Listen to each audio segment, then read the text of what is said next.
Hey everyone, welcome back to the garden. It's quite a bleak and dreary February day here today, but I'm going to be doing some planting, which is always exciting. Now, I'm near the far end of the garden here. That way is my fire pit project, which, as regular viewers will know, is certainly, we'll say, work in progress, but there will be some more progress later in spring. But today's video, I want to begin it with one question. Do roses belong in a tropical garden? Now, I have said before that there's, generally speaking, a certain aesthetic that you can use to create a tropical, jungle or exotic effect. But I've also said many times that if you want to grow a plant in your garden, you grow it. So really today's paradoxical, contradiction video is right in the middle of those. I'm planting some roses. This then is the area of my garden that I'll be planting up, and it's looking at its worst right now, I think that's fair to say. Up that way is my tropical jungle garden with more leafy, lush foliage, and up this way is my fire pit area with more exotic Mediterranean arid style planting. So this part of the garden is definitely a sort of intermediate zone where lush, big leaves, jungle foliage slowly turns into something a little bit more sparse and a little bit more Mediterranean. So this area here is something that I won't say I've struggled with, but I've really had to think about what I was going to plant here, wait for inspiration to strike. And today I think really we've made a decision. Well, I say wait, this is entirely my mistake. So to the left hand side here, you'll see I've got a couple of bamboos. These are both Phylostachys aureosulcata. The one over there is Spectabilis with some green patterning, and this one here is Aureocolis, which is a more beautiful golden bamboo. Very upright, it is a runner, and at some point I'll be digging in a rhizome barrier around it to restrict its spread. But here, initially, I had a Phylostachys parvifolia, a potentially giant cold hardy timber bamboo, but it was never really planted here with any kind of intention. It was more when we moved in, I wanted to put it in the ground rather than grow it in a pot, so this is where it went. But it's not the right plant for the area.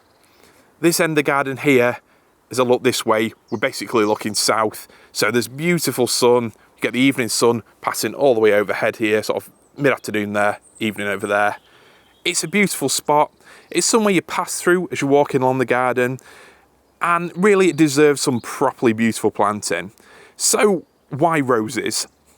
You may be aware Christopher Lloyd of Great Dixter fame gained notoriety for digging up the established rose gardens there and planting an exotic garden. So basically I'm doing the reverse, not because I want to be controversial or anything, but purely because in this part of the garden here, there's a few things I really want. I want some summer colour, I want some scent, and I want something that really brings seasonal interest. So to me, my other options here, they didn't really fit. Firstly, I was thinking about some more tropical plants, musabaju, bananas, some big clumps of cannas, things like that. And that would be great, but I've already got a lot of those further down the garden where things are more moist and where there's a little bit more shade. So at this end of the garden here, I don't want to be watering things a huge amount. So any plants that either don't need a lot of water, somewhere in the middle, or plants that prefer the drier side of things. My next thought was maybe a big phormium. Drought tolerant, yes. Huge, dramatic, pointy leaves, one of the big tenax forms. And again, that would have been fantastic. But to me, I've got so much evergreen structure at this end of the garden anyway. I wanted something that really brings that summer interest, because that is the time of year when we'll mainly be using this end of the garden, where my fire pit area will eventually be home to maybe parties, chilled out evenings, just a lovely family place to relax, which I'm looking forward to.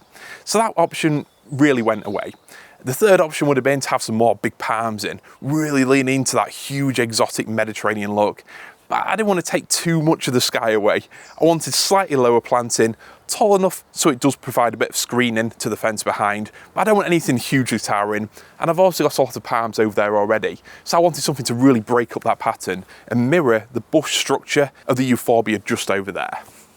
I'll just clarify a couple of points. Firstly, the idea of organised rose beds with diseased, manky looking old roses, that doesn't appeal to me in the slightest. That is about the furthest from my idea of garden as you can possibly get. But maybe some slightly wilder, lush looking roses, something that will grow up, be boisterous, definitely bring some colour and scent to the area.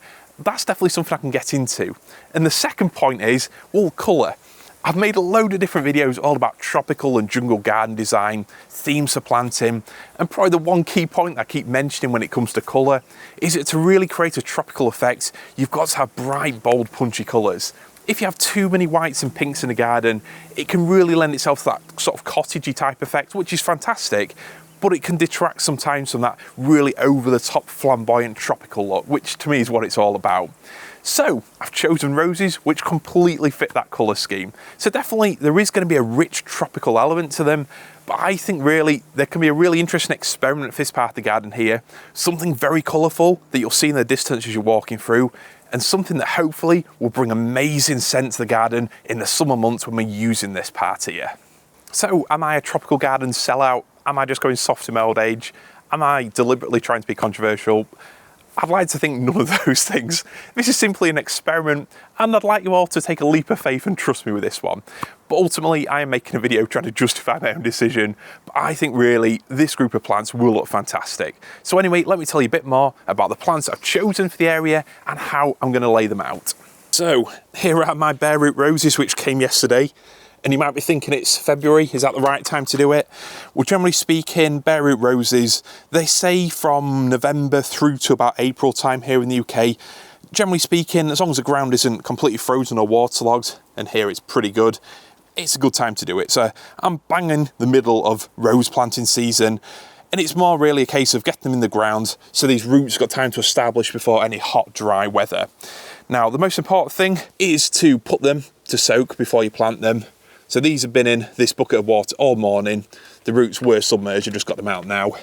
So those are perfectly ready for planting. Now, let's go through the varieties that I've chosen. Well, this one here is a Rosa glauca, which is a species rose. This one has got really interesting blue foliage. That's actually going somewhere else in the garden, but I got it at the same time. This one here, we've got Morning Mist, which is a rose that I've got up the far end. I'll try and put some shots on the David Austin website over the top so you can see what they're going to like. Because at the minute, these are just little twigs of promise, but they will hopefully soon be beautiful plants. Morning Mist is a fantastic rose, and I was actually introduced to this one by a post from Matt Pottage on Instagram last year, looking at some of his favourite roses. So some of these have been inspired by those, and ones that I've found through my own research and settled on. So Morning Mist is a very tall rose, beautiful flowers, good scent, and hopefully a good, strong, vigorous, healthy rose. Now, Tuscany Superb. This one is definitely more of a purple colour. It's an older rose, so I'm not sure if it is going to be the most healthy, vigorous plant, but I'm giving it a chance, and if it doesn't perform, believe me, it'll be coming out to getting swapped for something different. But that one, hopefully beautiful scent. That really is the shared theme of these roses. Rich colours and a beautiful scent. So, going further around, here we've got a huge Rugosa Rose. I'm not really an expert in French, but we'll say Roseraie del Hay, something like that. French definitely isn't part of my specialities. Roseraie del Hay, we'll say. That sounds vaguely French. I apologise if that's offensive. This is a giant rose. Doesn't look a lot at the minute. Potentially, I've got the stock that was left over at the end of the season, but I'm sure it'll settle in well and grow vigorously away. This one gets to maybe around 7 foot tall by about 6 foot wide. So we're talking 2 metres by about 1.5, 1.8 metres. It's going to be a big beast. Perfect for screening, beautiful colour flowers, a very vigorous, healthy rose, and it's also got the hips in winter. So as you'll probably know, a big part of my garden enjoyment here is, for the wildlife. It's not just exotic plants for my own enjoyment. So a lot of these roses have the benefit of great nectar, open flowers in summer for the bees and other pollinators, and then also hips in autumn as well. And the last one at the back here, which looks quite a good plant there. You probably can't even see the label, but that label says Rhapsody in blue, which is a more modern rose. Now, you might think blue, that's a bit of an unusual colour, and it's sold as the most blue colour rose, but in reality, it's a dark purple. And it's got lovely flowers, great scent, again, really good for the insects, and a rich, deep colour that will fit in with my tropical garden. And clash with that beautiful golden bamboo absolutely horribly, but we're going to give it a go anyway.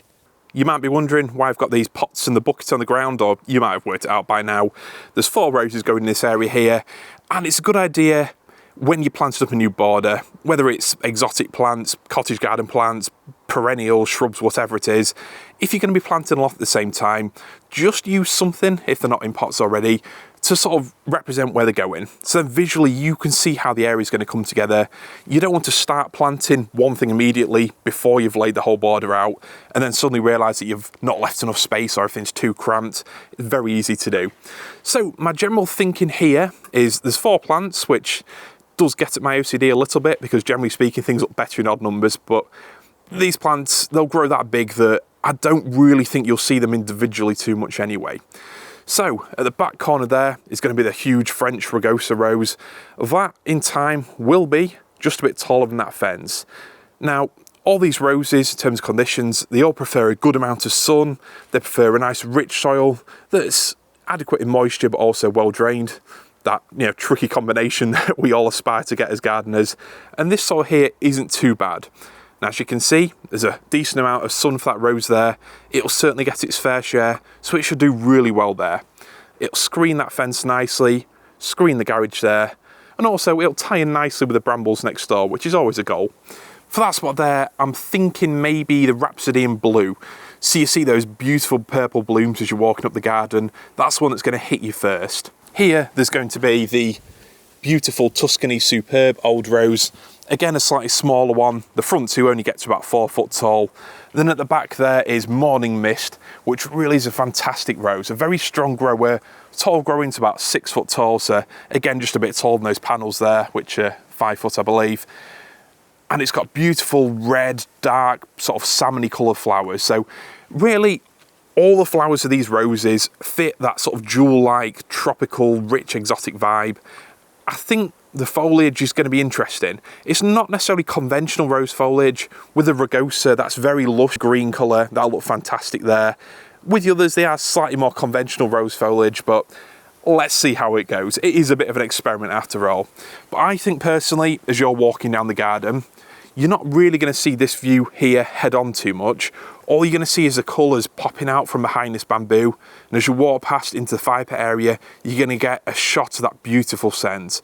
And hopefully, having a few different roses, it'll really spread that scent out throughout the summer. So we get months and months of beautiful blooms and a lovely fragrance in the garden. Which is, as I said in my last video, one of the things I'm looking to improve in my garden this year. Scent and seasonal interest. So really, here in the UK, roses deliver that in spades. So now that I've got my roses, they're soaked in there, they're ready to go in the ground. I've decided on my positioning, I've given it some thought, the bigger ones at the back, smaller ones at the front. It's time to dig some holes, and going off David Austin's guide, they reckon to dig them to about 40 centimetres by 40 centimetres, which the soil here is quite friable, quite easy to dig anyway, so I'll go for something like that. About 15 minutes later then, and some digging has been done. I won't say they're quite 400mm, a foot and a half across, but probably about a foot across, 300mm, something like that. And most importantly, bigger holes for the bigger roses at the back. And I've been sure to go deep enough because roses are quite deep-rooted plants, and especially if your soil is particularly stony or clay, claggy, it's really important to loosen up the soil below the roses and give them room to actually get the roots into. Let the soil be more friable with better structure. But anyway, here, as you can probably see, we are very lucky with the soil. And I don't say that out with smugness, but, well, maybe there's a little bit of smugness, a little bit really of gratitude and relief, I think, as much as anything else. The soil has passed Remy's test there. It's basically quite a sort of loamy soil. It is sandy further down, but as you can see, even after this wetter winter, Remy's just doing his moisture testing now, it's not waterlogged, it's not saturated. It does take water quite well. In summer it's going to get quite dry, so with this being the first year for these roses especially, I'll be watering them probably every week, maybe twice a week if it's really hot, something like that. But anyway, these are my 4 spots. They're not perfectly spaced to allow the maximum size of each rose, but I have given a decent amount of space and more for the ones at the back, which is really important because unlike a lot of my more tropical like plants, which like humidity and really being packed in, roses and shrubs like these prefer a little bit more air movement to prevent fungal issues, which really is important because I am an organic gardener. When it comes to pesticides and fungicides, I don't use them. So really here, it's going to be a case of really lovely, healthy roses through nice, rich soil and a lot of TLC, or they're going to be going. Simple as that. So then, it's time to get a closer look at the roses. So if you are newer to gardening and you're somehow still watching this video, well done, congratulations for getting this far. These are bare root roses, which basically means they are literally bare roots. They've been dug up from being field grown. So rather than buying them in a pot, you literally get them like this. You can only get them in this state during winter. It's a more economical way of buying them. It's a more sustainable way of buying them. They use less plastic and packaging. But I think probably the other most crucial thing is that they can settle in better, which does sound a little bit contradictory again, but I suppose the roots instantly make those connections with the soil rather than being a pot, which can often just sort of sit there and take a while to really sort of mesh in with the surrounding earth. It's passed Remy's test, which is always good. So morning mist going in there. This one here, Tuscany Superb, which is the slightly older rose. That one will go in there. And here we've got the prickly beast that is Mr. French Rose, the Rugosa. It's going over here. And then the last one for this area here is Rhapsody in blue. It's actually purple. See, that's a beautiful one, that one there, isn't it? That one is going there. Now, there's a couple of steps that we'll carry out before we actually plant them in the ground. The first step then is to check that the level's right.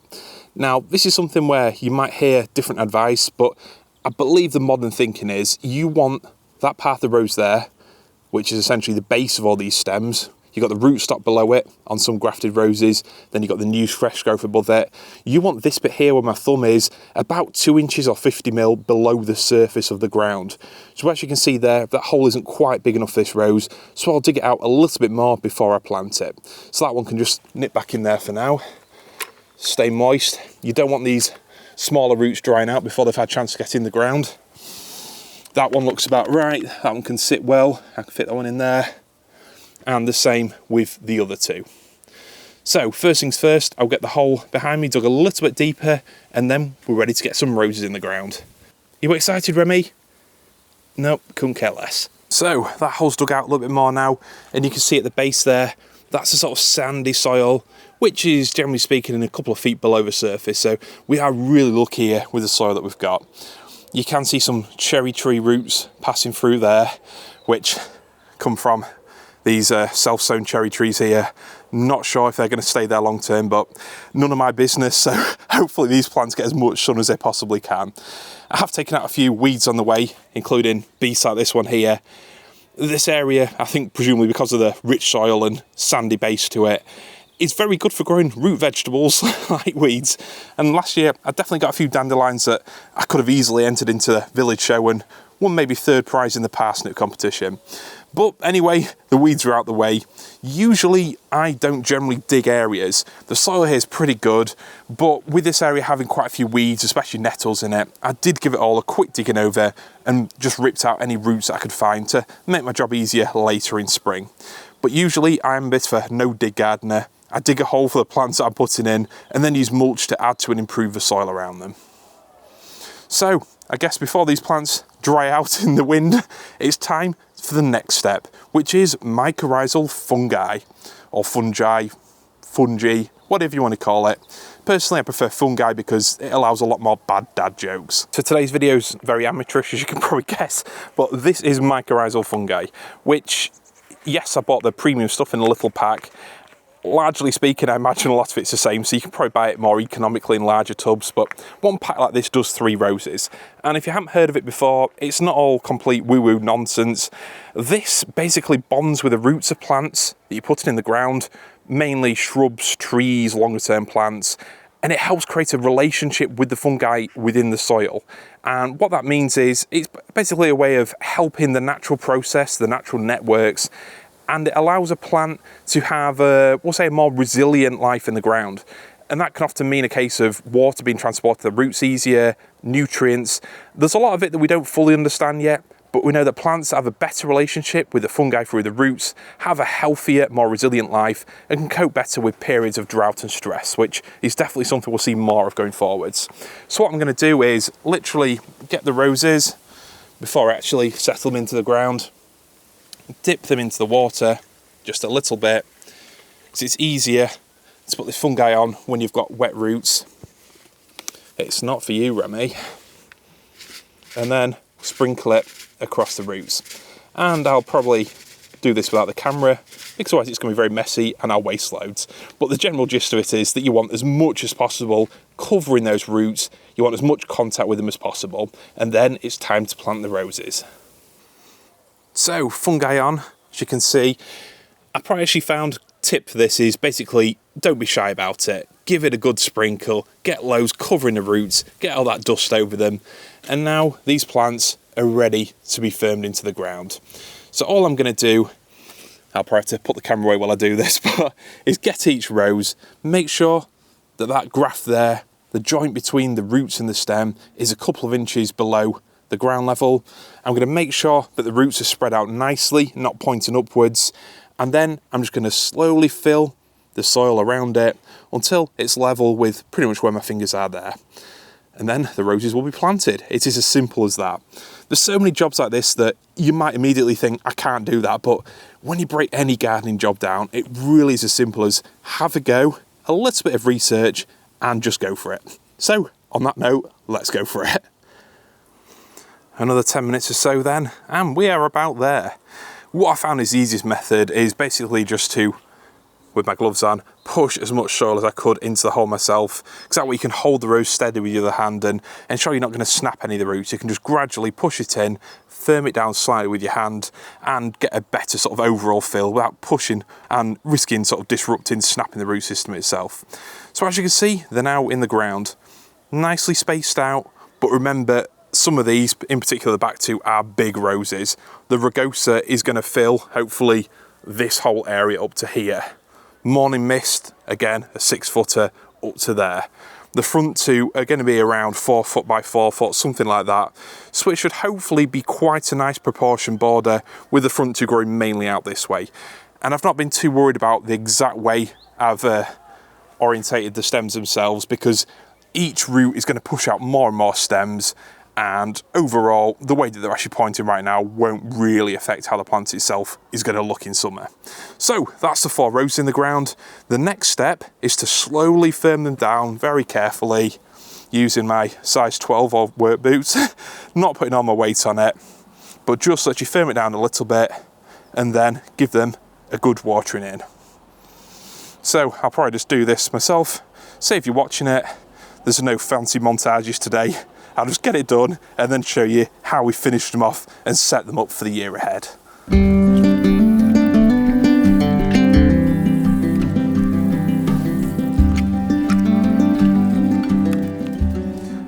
As well as literally watering the plants, what watering them also does is it helps the soil make contact with the roots, and also helps reveal any air pockets like here where the soil needed a little bit more compaction, so there I can top that bit up.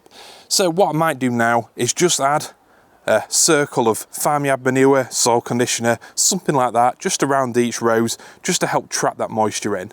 I say trap it in, but later today there's going to be a proper rainstorm. You can already see the dark grey clouds growing over there, so I'm not too worried about giving these a proper water in.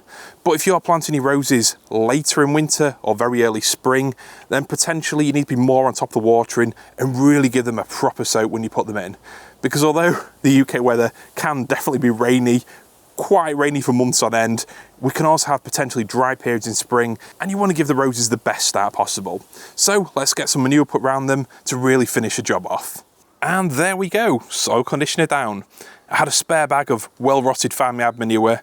I say spare, no one has a spare bag of it because it really is like gold dust for gardens, but I had a bag that was waiting for a purpose, and these roses very much are that purpose. I know some people, including David Austin themselves, recommend that you can add soil conditioner to the hole itself below the roots, but I'm a big believer in the school of thought that a plant really wants its roots to search, to go out hunting for nutrients and water. And in some ways, if you just dig a hole and make it the perfect place for those roots, it can encourage them to circle around and pretty much stay where they are, rather than spreading out and creating a more balanced, resilient plant. So I put it on top. And the other benefit is that it's so much easier, really. Rather than digging in manure every time you add a plant, you can just simply lay it on the surface whenever you remember, and that way you help improve the soil add nutrients and create a better structure.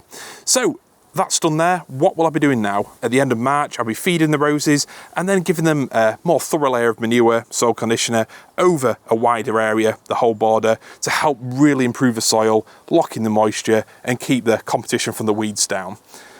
As for the front of the border, it looks a bit rough right now, but my plan is to have the cobble wall that's going in front of this Mediterranean exotic area, extending at a low level in front of here. So although it looks rough for now, subscribe to my channel, there we are, put a cheeky plug in, and you will see this develop into hopefully quite a beautiful and now well fragranced and floriferous summer garden. Well, hopefully. Going back to the original question then, do roses belong in a tropical garden? Who knows? I'm not the one to tell you. And for what it's worth, I think you should grow whatever plants you want to grow in your garden. Sure, if you've got a smaller garden, then every plant really needs to perform. It's nice to tick boxes, plants like cannas, they've got the tropical foliage, beautiful bold flowers, and then the overall height to really add impact. But with a larger garden, it definitely gives you the room to be experimental, to try some other plants. And for me, that's what the roses are. But what I've done is really chosen the varieties that they're not just going to look like old-fashioned shrub roses. Hopefully, the growth of these plants, the overall form, big, vigorous, hopefully healthy plants with beautiful bold colours, purples, those reddy salmon colours. I think those will really complement the other exotics I've got growing here. And I think if there's one criticism of my videos, it will be that sometimes us tropical style gardeners can be very blinkered. It's a case of, if you're starting to grow these plants, these are my best plants for creating a resilient evergreen tropical garden. These are the plants of summer colour. When the reality is, there's so many normal plants that we can add to a garden that both complement the aesthetic and add so much more in terms of seasonal interest, scent, and that's really what the roses are for me.